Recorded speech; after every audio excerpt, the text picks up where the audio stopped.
Yesterday morning, our very own Nigel Farage made claims on Sky News that certain elements within the Muslim community are at odds with British society.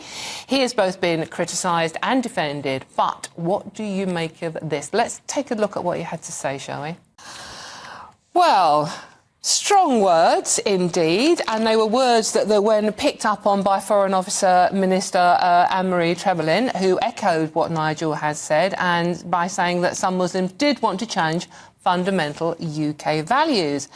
Now, these words are... They have been used by Trevor Phillips himself, by the way, who was interviewing Farage on that, and he was actually suspended from the Labour Party for being accused of Islamophobia, for saying a very similar thing, by the way. He remarked that not many Muslims were wearing poppies. So there's a lot going on behind this story, but the bottom line is it dangerous rhetoric, or is it simply common sense to admit there may be a bit of a problem here somewhere along the line? Zoe, what do you think of this one?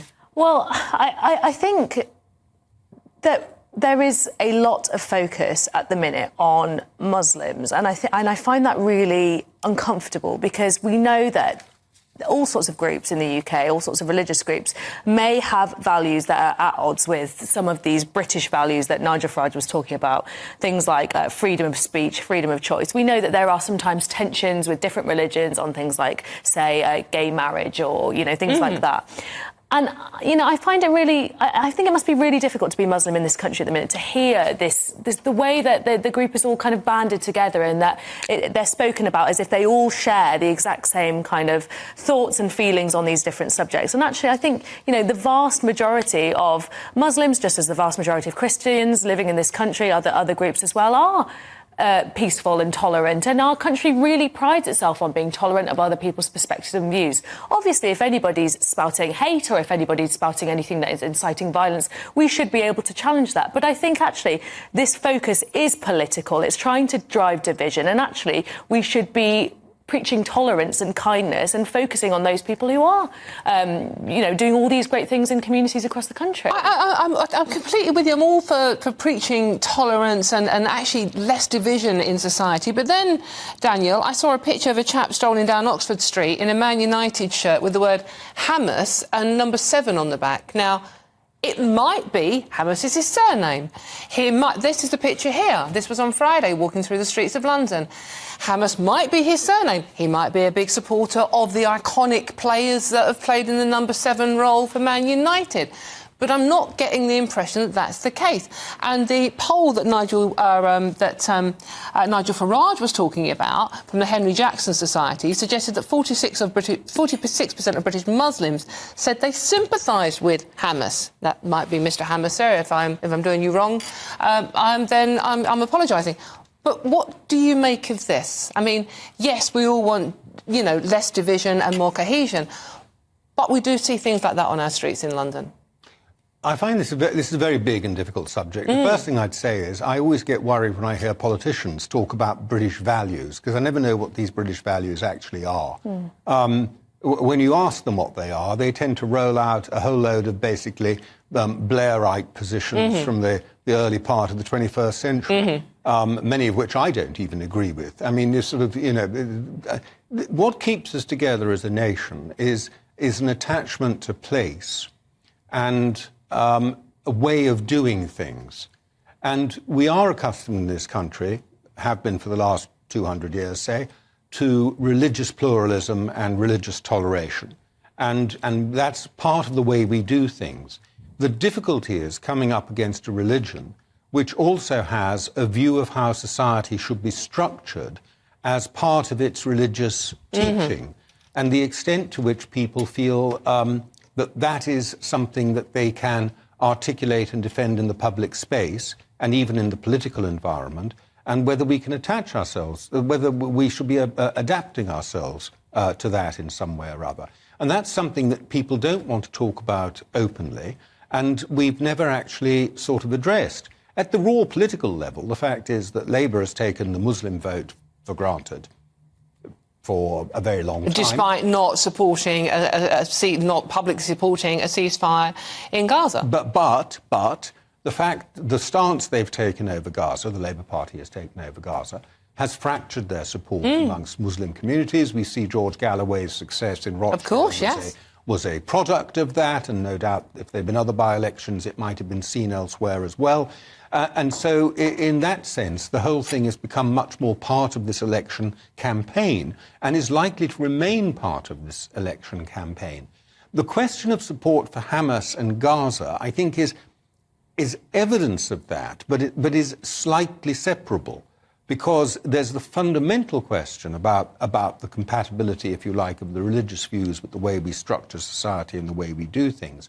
And there's this particular issue, which, I mean, had it been, let's say, had been a Catholic country and you'd had Catholics campaigning to try and have a ceasefire, nobody would have thought that was a strange thing to do. So I think that's slightly different. But what it has done is galvanize Muslim society in this country into a political activism which previously wasn't as apparent. Are you sort of so that is a change that is also going to need to be managed in the future. So are you implying that things will never be the same after Gaza for us than they were before? Are you implying there is a sense of Islamophobia in this country?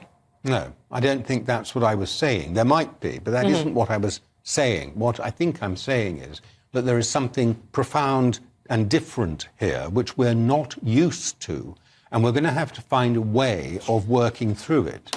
And nobody really wants to talk publicly about this. Is the problem, in Zoe, an election context. Isn't it, Zoe? This is the problem. Nobody wants to talk about it, because if you talk about it as Nigel Farage maybe didn't use the right terminology, and maybe Anne-Marie Trevelyan, who also didn't do that, but we seem to be frightened to talk about this in case we are accused of being racist. So while we're all tiptoeing around these issues, Islamophobia is growing, anti-Semitism is growing. We've seen some horrible incidents on our streets. Unless we talk about these things, we're never going to get around these issues, are we? No, yeah, it's important to talk about things, but I think it's important to talk about things with the right voices in the room as well. So if we're talking about Islamophobia and we're talking about whether Muslim people feel they're being unfairly stigmatised, it would be, it'd be great to have those people there to talk about it as well. Same if we were talking about anti-Semitism. Same if we were talking about any other kind of, women's rights as well. You'd want to have a woman in the room talking about it. So I find it slightly uncomfortable when we talk about this group as if it's a kind of homogenous group, and then no one's here to kind of actually kind of give the nuances of what it is like, what the lived experience of being Muslim in the UK is like.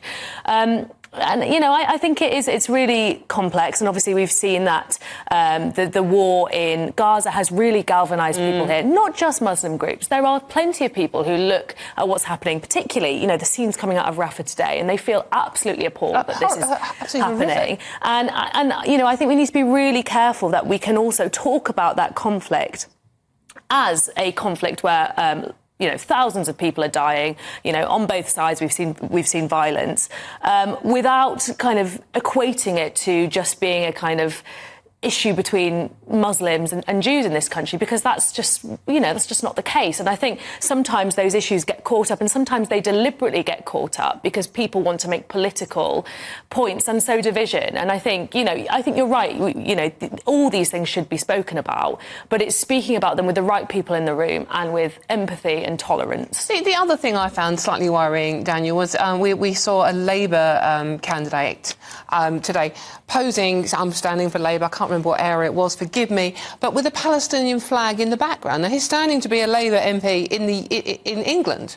So why the Palestinian flag? So this is such a political football now. Well, I didn't see that, but I didn't see that. But I'm sure you're right if you tell me it happened. Was what I said. It was the case that Labour could say, Muslim vote, sewn up, don't have to worry about it, don't have to talk about it.